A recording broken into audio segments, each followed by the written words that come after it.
और अगली बड़ी खबर यूपी के मुरादाबाद से, जहां पर पीएम मोदी पर भड़के हैं MP ST Hasan.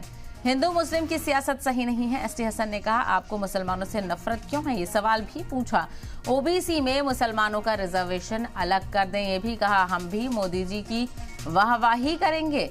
MP ST Hasan ने पीएम मोदी पर निशाना साधा। उन्होंने कहा कि मजहब के नाम पर रिजर्वेशन नहीं होना चाहिए। मुसलमानों को दुश्मनों की निगाह से देख रहे हैं पीएम। मुसलमान भी हमारे मुल्क के ही शहरी हैं। मुसलमानों को 4% रिजर्वेशन पर आखिर दिक्कत क्यों है?